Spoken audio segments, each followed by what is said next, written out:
রূপসায় বেগম খালেদা জিয়ার সুস্থতা কামনায় যুবদলের দোয়া মাহফিল অনুষ্ঠিত। বিস্তারিত জানাচ্ছেন মোহাম্মদ মাসুম সর্দার। 5 ডিসেম্বর শুক্রবার বিকালে আইজগাতি ইউনিয়নের 3 নং ওয়ার্ড মিল্কি দেয়ারায় ইউনিয়ন যুবদলের আয়োজনে সাবেক 3 বারের প্রধানমন্ত্রী বিএনপির চেয়ারপারসন বেগম খালেদা জিয়ার সুস্থতা কামনায় দোয়া মাহফিল অনুষ্ঠিত হয়।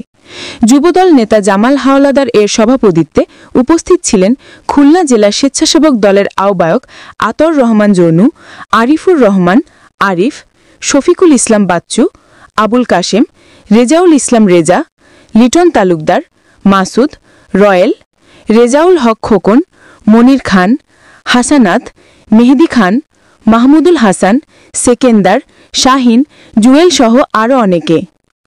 রাজধানীর এভার কেয়ার হাসপাতালের সিসিইউতে চিকিৎসাধীন বিএনপি চেয়ারপারসন খালেদা জিয়ার রোগমুক্তি কামনায় সারা দেশে বিশেষ দোয়া অনুষ্ঠিত হয়েছে।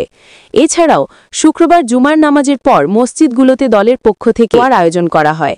একই সঙ্গে খালেদা জিয়ার সুস্থতা কামনায় মন্দির, গির্জা ও প্যাগোডা সহ অন্যান্য ধর্মীয় উপাসনালয়ে প্রার্থনা করা হয়।